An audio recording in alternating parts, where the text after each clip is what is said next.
Tu commences à parler, tu mets C'est pas. rare, c'est rare, il faut qu'il travaille. Tu l'as relancé là? Ouais, c'est vraiment ça.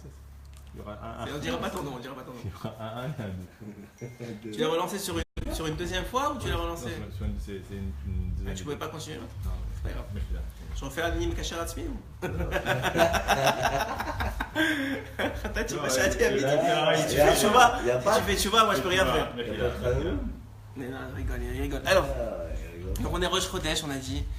Et donc on a dit que la tfila, c'est ça. Rabbeinu il nous explique que la tfila, c'est ça qui dirige la nature. Ça veut dire quoi? Ça veut dire que toi tu n'étais pas là, donc on va juste récapituler. Il y a trois niveaux, il dit Rabbeinu. Il y a le monde des anges, le monde des astres et le monde de la nature. Les anges contrôlent les astres contrôlent la nature. Maintenant, qu'est-ce qui contrôle les anges? C'est Hachem lui-même. Comment il fait pour. Il contrôle normalement sur un certain derrière. Comment il fait? Si jamais il y a une fila qui est assez forte, eh ben, elle peut changer l'ordre d'Hachem. C'est-à-dire Hachem il change son ordre en fonction de la fila qui a été demandée. Il change l'ordre aux anges et les anges, par voie de conséquence, changent l'ordre aux astres et les astres eux-mêmes changent l'ordre à la nature elle-même. Et ça, c'est la force de la fila du juif.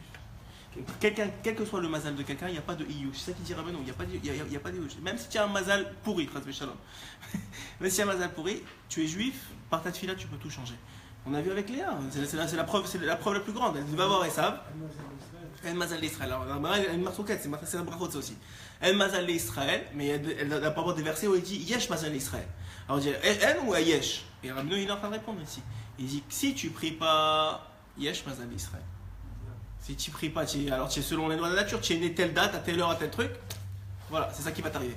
Mais si tu pries, alors El Mazal d'Israël. Voilà, maintenant, tout ça, on avait fini sur un point, et on va reprendre sur là, parce qu'on a fait une grosse introduction, mais c'est pas grave, au Hachem. On a fini sur un point. Le point, c'est quoi? Il y a 2 semaines, parce que la semaine dernière, comme je dit, bon, Hachem, je viens d'avoir un fils, alors j'étais pas là, mais. Bon, Hachem, Mazal Tov. Oui, vous avez déjà dit Mazal Tov. Alors, donc, qu'est-ce que je disais? Oui, donc on a fini sur un point. C'est que la tfila, pour qu'elle ait ce pouvoir-là, de monter à la bonne porte, on a dit qu'il faut s'attacher au tzaddik, parce que le tzaddik, lui, il est capable de t'amener à la porte qu'il faut, et de ne pas la jeter dans la mer, ça c'est une première chose. Mais il y a quelque chose qui doit précéder la tfila. Il y a quelque chose qui doit précéder la tfila pour que la tfila, elle ait du chen aux yeux d'Hachem. Et ça, ceux qui ont suivi les cours qu'on a fait jusqu'à maintenant, vous devez savoir c'est quoi. Ce qui précède la tfila, qui lui donne le push nécessaire pour partir comme il faut, et surtout pour être agréé aux yeux d'Hachem, c'est. Non. La tfila, c'est de la tfila. Ce qui précède ça, c'est la Torah. La Torah qu'étudie un homme. Quand un homme il étudie la Torah, puisque la Torah c'est l'infini, ça aussi ça a été créé avant le monde. Ouais, la Tchouva ça a été créé avant le monde, la Torah ça a été créé avant le monde, puisque c'est de l'infini, c'est Dieu lui-même, c'est de la volonté de Dieu. C'est une expression de la volonté de Dieu la Torah. Oui, vous savez tout ça. La Torah c'est l'expression de la volonté de Dieu, c'est ça la Torah. C'est des noms d'Hachem qui sont codés à travers une histoire, si vous voulez, 5 livres, mais c'est des noms d'Hachem qui sont codés dans la Torah. Et donc c'est des noms de Dieu. C'est Dieu lui-même en vérité. C'est une partie de Dieu la Torah. C'est sa volonté. Quand tu parles de quelle est la volonté d'un homme, c'est qui il est. Donc la volonté de la Torah, comme c'est l'expression de la volonté d'Hachem, c'est Hachem lui-même.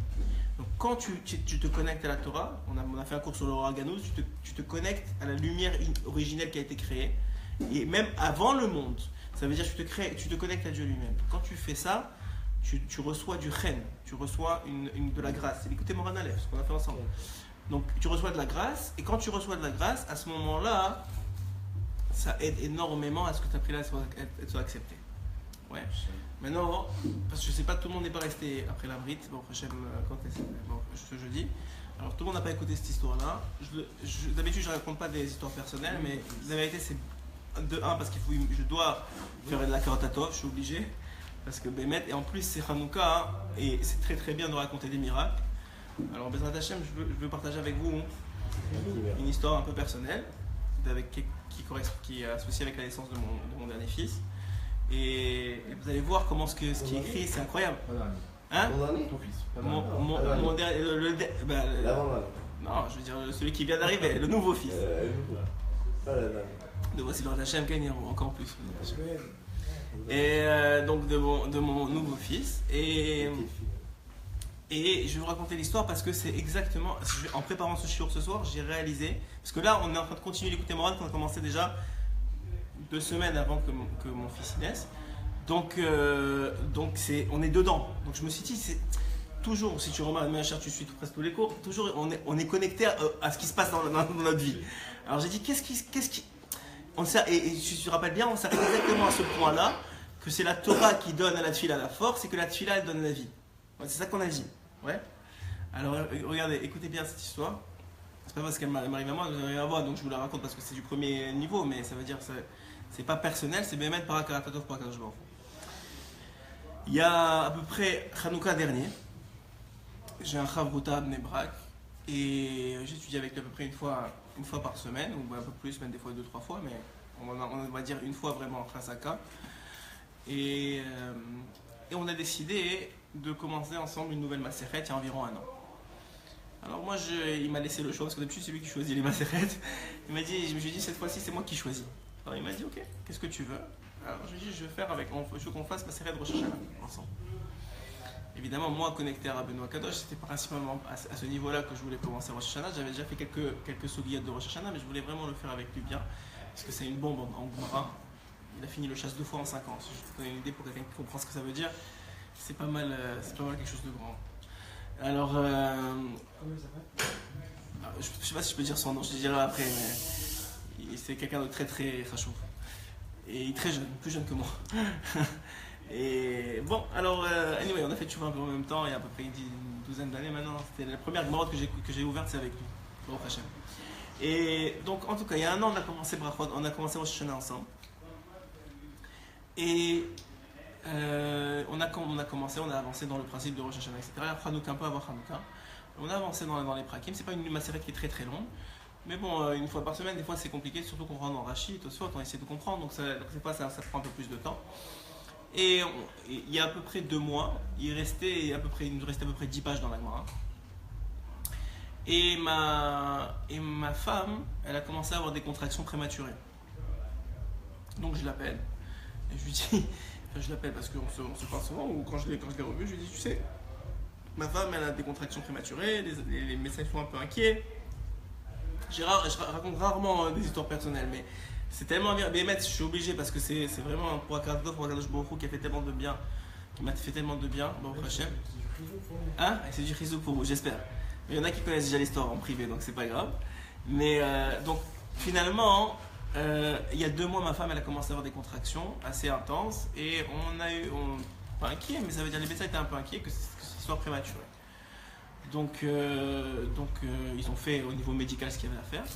Mais moi, bon, vous savez que tout ce qui est dans cette nature-là, dans ce qu'on voit, c'est toujours connecté à une réalité spirituelle. Donc moi, je parlais avec mon ami, je lui dis, tu sais, les médecins, ils s'inquiètent un peu, ils pensent qu'elle va accoucher bientôt et tout, ils l'ont mis au lit. Et donc j'ai dit à mon ami, j'ai raconté l'histoire. Alors il m'a regardé, il m'a dit, écoute-moi bien, ta femme, elle accouchera pas tant qu'on n'aura pas fini la macérette. Alors je lui ai dit, tu es sûr? Il m'a dit, moi ça m'est arrivé la même chose pour mon premier enfant. Il était en train de faire Baba Batra. Et il était en haut dans la synagogue de l'hôpital. Et au moment où il a dit le dernier mot, sa femme elle a accouché sa première fille. Et comme ça, il m'a dit aussi, elle a eu des histoires et tout ça. Il a fait ça. Moi je dis, ok, moi j'ai vu beaucoup de miracles avec toi. Vous savez, ceux qui sont vraiment connectés à toi, on voit des miracles tous les jours avec eux. Alors j'ai vu beaucoup de miracles avec toi. Je suis ma'amine, j'ai foi en ce que tu me dis. Et donc effectivement, on a avancé, accéléré dans le processus, dans les typages, etc. Et on a fini la macérette 1 semaine avant qu'elle accouche. Maintenant, on a fini la macérette. Vous savez comment on fait pour finir une macérette? On laisse quelques lignes pour le jour du Siyum macérette. Et donc, on a fini la macérette 1 semaine avant qu'elle accouche. Et on a laissé des quelques lignes, comme de coutume, pour le Siyum macérette. Donc, pas ce mercredi dernier, mon ami m'appelle et il me dit, il m'appelle rarement, il me dit, écoute, j'ai réfléchi, tu sais, je pense que tu devrais quand même finir toute la macérette, la lire, même si on la comprend pas, on n'est pas rentré dans les détails, mais juste la lire pour avoir tous les mots, pour avoir tout lu, quoi. Et moi aussi, non, il m'a dit juste fais-le toi. Et donc, il m'a dit aussi, moi aussi je le ferai. J'ai dit ok. Alors donc c'était mercredi soir, je rentre à la maison vers 11h, il était 11h30, 11h30. Je me rappelle de ce qu'il m'a dit, il m'a appelé vers 2-3h d'après-midi. Je vois ce qu'il m'a dit, j'ouvre ma Gemara, je finis ma série de Rosh Hashanah jusqu'à la fin et je ferme la Gemara. Je m'endors. À 2h30 du matin, ma femme va me voir, je commence à avoir des contractions. commence à avoir des contractions, ça commence à avancer. À 5h du matin, on se retrouve à l'hôpital. Je vous fais pas tous les détails parce que c'est pas naïf, mais je veux dire, on s'y retrouve, etc. Et en passant tous les détails qui se sont passés, ma femme, elle a accouché à 9h15. Bon, franchement, le bébé est sorti à 9h15. Et il est sorti à 9h15. Maintenant, le soir, je parle avec mon ami. Et je lui ai dit merci beaucoup. Tu sais, je t'apprécie énormément que tu m'as appelé hier. Tu m'as dit de finir la macérette. Ma femme, elle a commencé dès que j'ai fini, 2 heures après, elle a commencé à avoir des contractions. Et je lui ai dit, j'étais juste curieux. Je lui ai dit, toi, quand est-ce que tu as fini la macérette? Il m'a dit, j'ai pas eu le temps de la faire hier soir. Et je l'ai faite ce matin. Et j'ai fini à 9h moins 10. 9h moins 10, je l'ai fini à macérette. À 9h15, ma femme, elle a accouché. Pour vous dire, c'est un exemple que j'ai vécu personnellement. Je me disais, en quoi c'est connecté avec cette Torah? Et c'est exactement ce qu'il dit Rabbi. C'est que la Torah, pour moi, la Torah, c'est elle qui donne la vie. La Torah, elle est éternelle, elle est avant le monde. C'est elle. Nous, on croit que le monde. Comment vous dire ça? Nous, on croit qu'on respecte nos parents parce qu'on a des parents. C'est pas comme ça que ça marche. Il y avait une mitzvah qui s'appelait il faut respecter son père. Donc Hachem, il a créé des enfants et des parents. C'est dans le sens inverse. Il y a de la Torah qui donne la vie, et donc c'est pour ça qu'il y a des hommes. C'est parce qu'il y a de la Torah qu'il y a des hommes. C'est parce qu'il faut étudier la Torah qu'Hachem il a créé l'homme. C'est pas parce qu'il y a l'homme qu'il a créé la Torah, puisque la Torah a devancé l'homme. Vous comprenez ce que je suis en train de dire? C'est que la Torah elle a devancé l'homme. Donc c'est parce qu'il y a la Torah que l'homme il a été créé. Pourquoi? Parce que c'est l'homme qui est le mari de la Torah. C'est l'homme qui étudie la Torah. Et plus que ça, hein, dans l'histoire que je vous ai dit, il y a de plus grands miracles que ça. Quelle macérette je vous ai dit qu'on a étudié ensemble? Macérette Rosh Hashanah. Maintenant, mon fils, quand est-ce qu'il est né? Il est né Yutet Kislev, Rosh Hashanah la Chassidut. Yutet Kislev, vous savez, c'est le Rosh Hashanah de la Chassidut. Pas seulement ça. Déjà, le nom, on avait pensé depuis un petit bout, parce que je n'avais pas encore nommé sur Rabbeinu Akadosh. Et le nom de mon fils, c'est Nachman Israël. Vous savez que tout le Haïnian de Nachman, c'est quoi? C'est le Rosh Hashanah. C'est le Rosh Hashanah de Rabbi Nachman. C'est ça, et toute la raison pour laquelle j'avais choisi Rosh Hashanah, c'est vis-à-vis de Rabbeinu. Donc ça veut dire, c'est vis-à-vis de Rabbeinu que j'avais décidé d'étudier avec le Rosh Hashanah. Et ce petit-là, il s'appelle Nachman et Israël Bishonki, Rabbi Israël Baal Shem Tov. Et Baal Shem Tov, j'avais déjà pensé à ces noms-là, c'est-à-dire avant même qu'il naisse à ce moment-là. Et Hachem, il a fait qu'il est né une tête qui se lève. Vous voyez combien, nous on ne comprend rien de ce qui nous arrive. Mais tout est calculé à l'avance pour toi. Tout ce que tu as à faire, c'est te connecter à ce qui est au-dessus de la nature des choses. Sauf Marche Batefila, toi tu as pensé à ça, Hachem il est venu mettre dans... Moi je crois pas, toi tu crois comme ça, mais c'est le contraire. Hachem il a fait ça, et après, c'est ce qu'il dit quand tu choisis un nom. Qu'est-ce qui s'écrit dans le Gemara? C'est bien Meroach HaKodesh. Ça veut dire quoi? Ça veut dire qu'en vérité, toi tu crois, c'est pas toi t'as pensé et Hachem il a fait. C'est Hachem il a fait tout, et après, toi il fait en sorte que tu penses. Il fait que tu enfonces, que tu arrives au niveau. Mais qu'est-ce que ça prend? Ça prend deux choses, la Torah et la Tfila.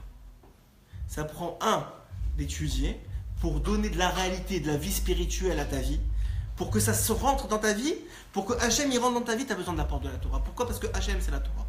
Hachem c'est la Torah d'Afka. Et après ça, c'est pas suffisant la Torah.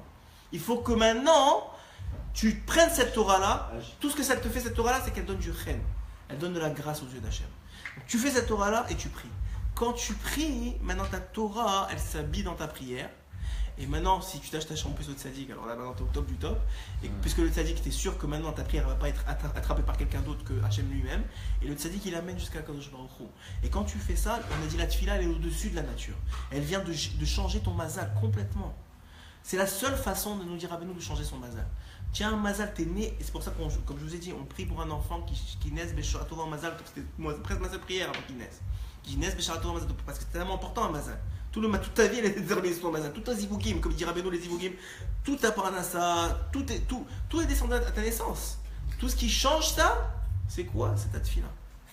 Si tu veux être au-dessus du mazal, c'est ta tfila. Mais plus tu as un haut mazal, mieux c'est pour toi. Et ça dépend juste de quand tu es né. Quand tu es né. Mais il y a une différence, là on parlait de votre cas, donc ça veut dire que le mariage c'est le 8e jour de Hanouka.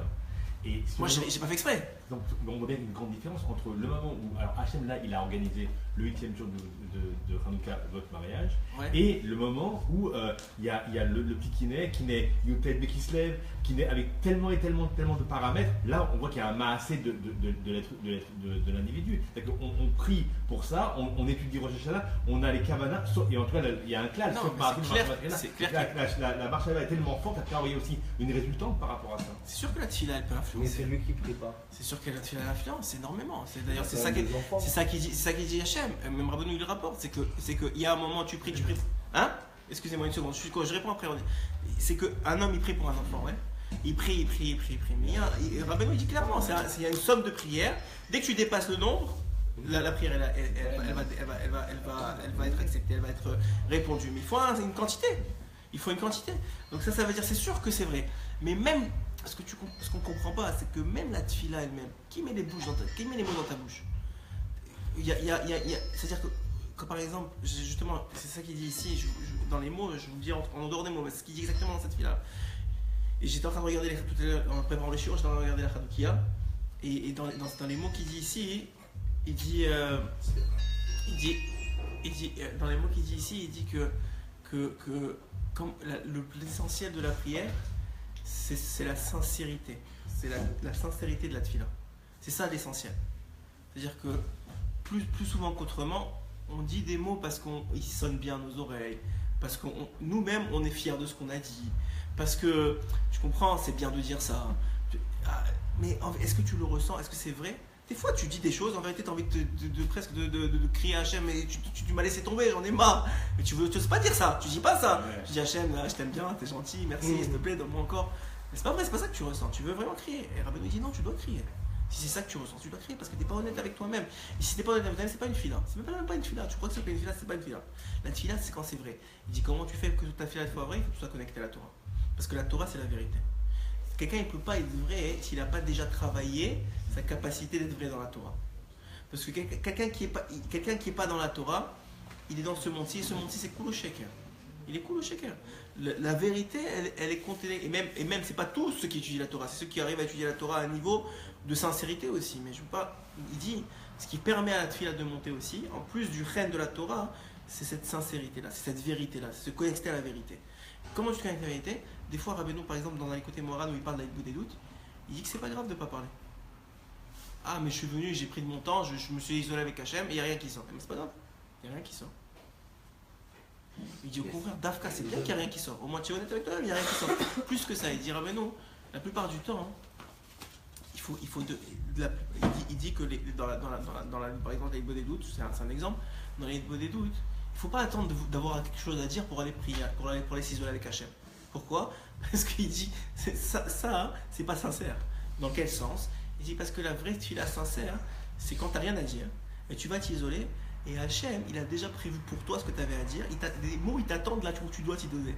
C'est-à-dire qu'une fois que tu t'es isolé, Hachem, c'est à ce moment-là qu'il va te donner les mots. Donc si tu les as donnés avant, c'est que c'est pas vraiment cher à l'Aïd Boudédout. L'Aïd Boudédout, c'est un Berinat Ruach HaKodesh. Ça veut dire quand tu vas t'isoler et tu t'assois, et tu regardes les mouches voler, ou la mer qui passe, ouais, quand on est à H2, et tu t'assois, à ce moment-là, Hachem, il déverse les mots en toi. Il faut être marmine dans ça.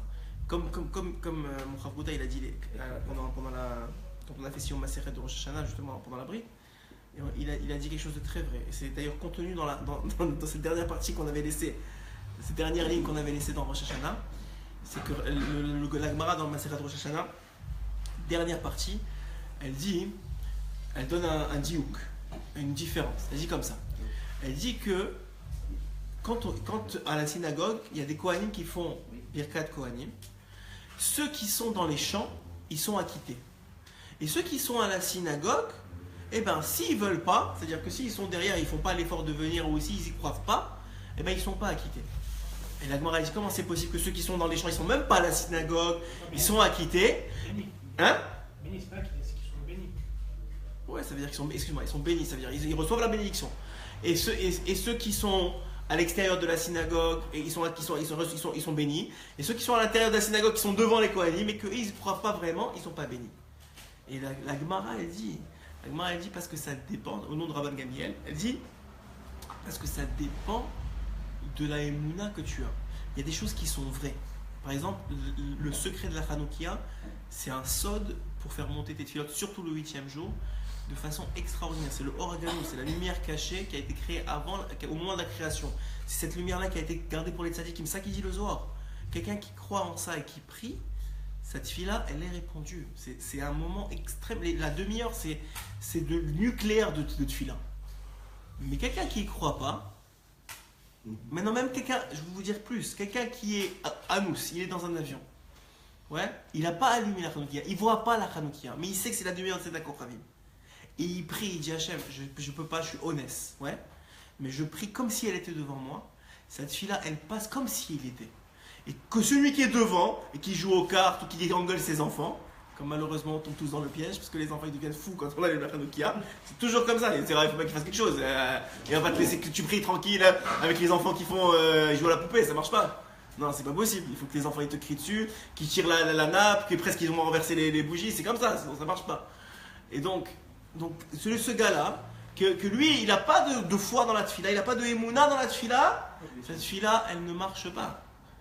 La tefila, elle ne marche pas, elle ne comprend pas. Pourquoi? Parce que Rabbeinu, il dévoile que la tefila, c'est quoi? C'est la émouna. La émouna, il dit Rabbeinu, c'est comme un cercle qui t'entoure. Et ce cercle-là, hein, s'il est lisse, ça veut dire qu'il n'a pas de trous, il n'a pas de trucs qui sortent, etc. Il est lisse. C'est un cercle complètement lisse. Alors à ce moment-là, il n'y a rien qui peut rentrer. Il n'y a rien qui peut rentrer t'empêcher de faire monter. C'est comme un conduit, il n'y a pas de trou, il n'y a pas de trou derrière rien. Mais dès qu'il y a un peu un manque de émouna là, un manque de émouna là, un manque de émouna là, les clipotes, les serres ils rentrent, et tout de suite tu penses à autre chose. Tu es occupé avec ton fils, ta fille, et c'est fini, tu n'es plus dans la tefila. La tefila, c'est pourquoi c'est de la émouna? Parce que la émouna, c'est le conduit de la tefila. C'est ça qui permet à la tefila d'être exaucée. Donc en vérité, ce qu'il faut qu'on travaille, c'est la préparation de Torah avant. 2, la émouna qu'on a dans notre fila. Et dans les secrets que d'Akadosh Baruch Hu nous a dévoilés à travers les tzadikim. Plus tu as de émouna dans ce que les tzadikim nous ont dévoilé, plus ça fonctionne. Par exemple, il y a 3 semaines, je vous ai donné le secret de Ela Meir Aleni. Celui qui croit, ça marchera. Celui qui ne croit pas, ça ne marchera pas. Maintenant, il y a des choses que tu crois pas, ça ne marchera pas. C'est des choses qui sont complètement fausses. Ça, c'est évident. Je veux dire, le fil rouge, tu y crois pas, ça ne marche pas. Il n'y a aucune source dans la Torah, ça ne vaut rien du tout. Tu peux le mettre à la poubelle. Il y a un rabbin qui a dit qu'il vaut mieux manger une glace à Jérusalem par la bracha.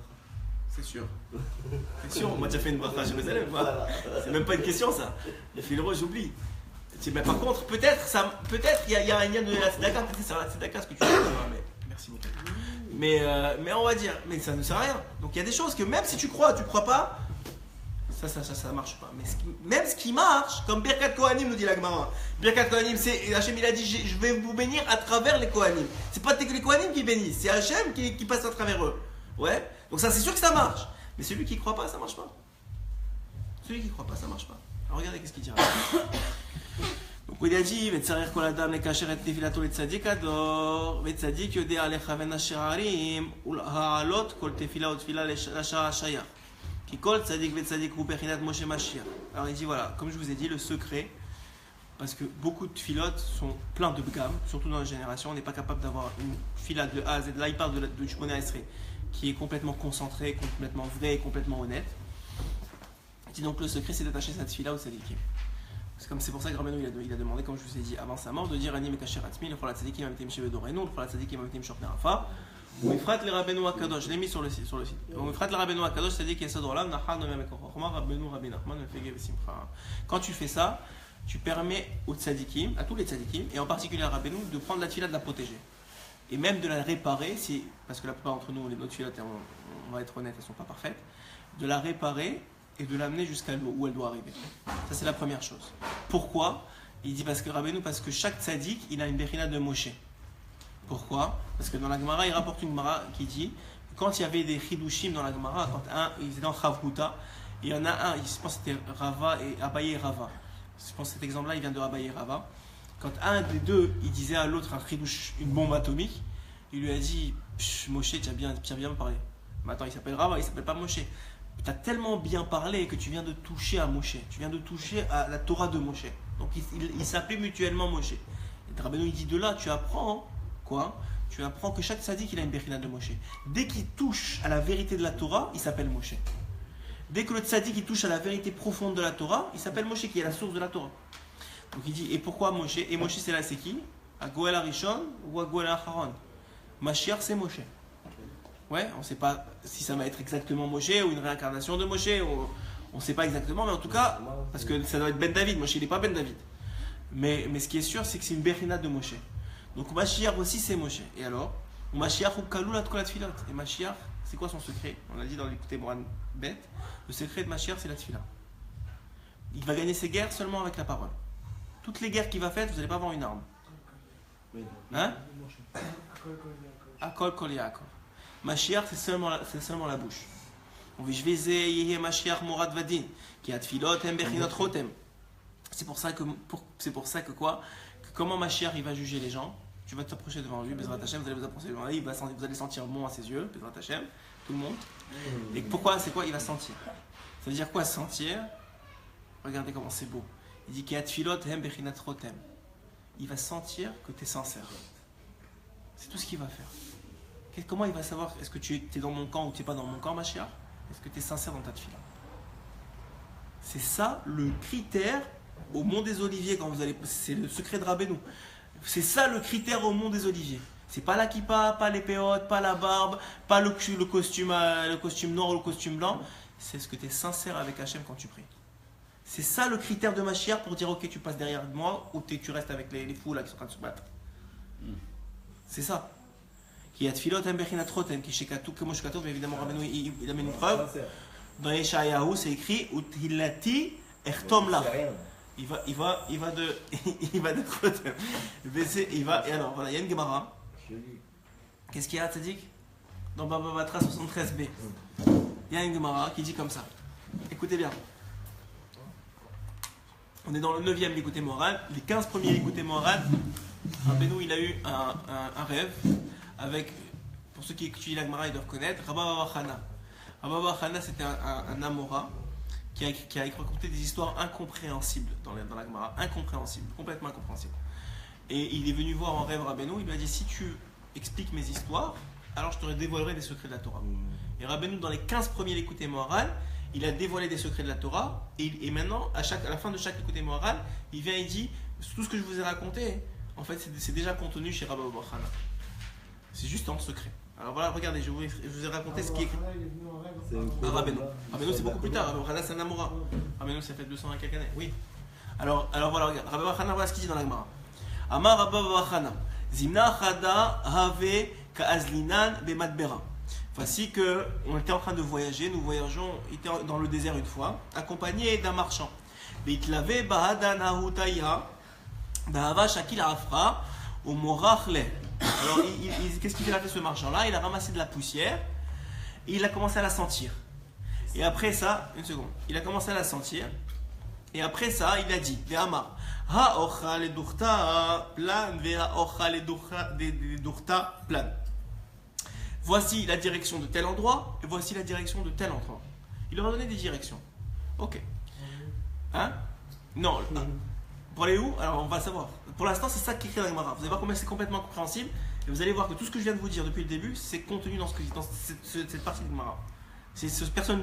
La plupart de ceux qui étudient par Rabbeinu, il y a presque personne à expliquer ça. Le Ben Ishraï un peu a donné des allusions dans ce qui est écrit ici, dans son livre. J'ai un blanc. Le Ben Ishraï, il a écrit Ben Yehuda. Dans Ben Yehuda, il a donné des allusions sur ça, sur plusieurs agadotes de la Duchasse. Mais Rabbeinu, il a pris presque des enseignements complets pour expliquer ça. Donc ils étaient en train de marcher, ils ont rencontré un marchand dans le désert.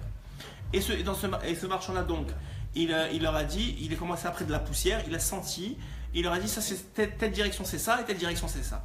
Kama meracheka memai, ils ont demandé à Amrenane, on lui a demandé de combien de temps on est éloigné de cette position-là. Ben Marlan havuli rafra, il leur a dit on est comment on appelle ça? On est à une distance de ce point d'eau. Combien? Amarlan tamnia parsé. 8 parsins. Tanenan vehayavinan le. Alors, et ils ont avancé. Ils ont redemandé la question. À combien on est? Et ils ont dit Dimra hakinan tlatan parsé. Maintenant, on est à 3 parsés. J'ai interverti ouais, les 2 poussières qu'il a ramassées et je n'ai pas réussi à le tromper. Ça, c'est la Gemara. On comprend rien du tout, on s'entend. Ouais. Quelqu'un qui ne comprend pas les secrets de la Torah, il passe la Gemara, il dit bon, j'ai passé la Gemara et puis j'avance. Il n'y a rien à apprendre. Alors, regardez ce qu'il y a à apprendre. Tout ce que je vous ai dit jusqu'à maintenant, c'est dedans. Zimna Chada et Latin Bahada Hautaya. Il était en train de voyager avec un marchand. Il dit Rabbeinu Akadosh. Ze Bechinat Tzadikador. Le marchand, c'est le Tzadikador. C'est lui le marchand. Shehu Kalul Kolat Filot Kemashiach. Que lui, il contient toutes les tfilotes comme Mashiach. Qu'est-ce qu'on a dit? Qu'est-ce qu'il va faire Mashiach? Il va faire descendre le 3e temple. Ouais. C'est quoi le 3e temple? Dans les côtés Maranbet, il dit Rabbeinu, le 3e temple, les briques du 3e temple, c'est les tfilotes d'Am Israël. C'est ça les briques du 3e temple. Vous comprenez combien Hachem il a besoin de nos tfilotes. Alors il dit donc puisqu'il fait descendre un Mashiach, il dit ici chez Ukaloul kol tefilot ke Mashiach, ou tefilot ze bechinat socher Ishmael. Et Kemo Shekatou qui chama Hachem el Anier, il dit bah là-bas il relie le nom Ishmael parce que Ishmael il a écouté Hachem, Kabel Hachem sur le terre et socher. OK. Maintenant, ils étaient donc accompagnés. Pourquoi il s'écrit accompagné? Il dit Rabbeinu parce qu'il faut s'attacher au tzadikador. S'accompagner. On a accompagné le tzadik, ça veut dire on a été attaché au tzadik. Ça veut dire à chaque mitzvah que tu fais, tu t'attaches au tzadik. Pourquoi? Parce que lui, il prend cette mitzvah-là, il la protège. De tout maziki, de tout truc, il te la protège. Et même il te la répare, des fois quand elle n'est pas parfaite. Et ensuite de ça, on a dit il a ramassé de la poussière, il la sentait, il a dit dans quelle direction il faut aller. La poussière, c'est quoi? C'est la prière, c'est la tfila. Comment? Il va rapporter un verset. Il dit Zebechinat tfila, Kemo Shekatouf, comme c'est écrit dans Yeshayahu, Iten kerafa charbo. Mazé Iten kerafa charbo, son épée. Quoi? Iten kerafa charbo, c'est que son épée, elle les a détruits comme de la poussière. Il va dire et charbo, il va faire. Vous savez, comme en maths, on fait 1 égale 2, 2 égale 3, alors 1 égale 3, c'est comme ça qu'il fait. Alors il dit, l'épée va détruire comme la poussière.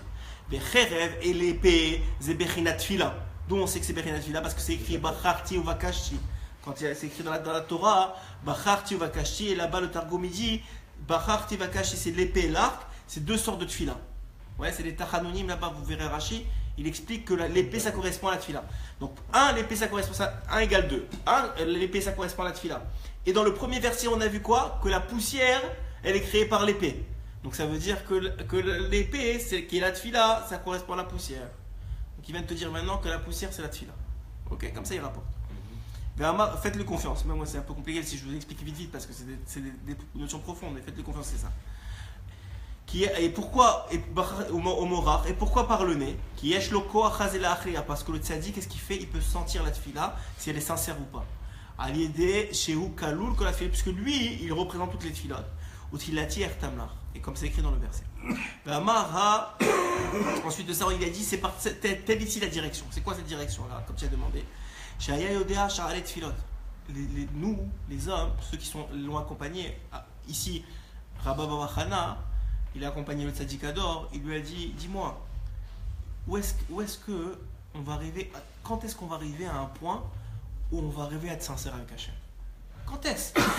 On voit bien qu'on n'y est pas. Quand est-ce qu'on va arriver à un point? Comment on fait pour y arriver? Comment on arrive à être sincère?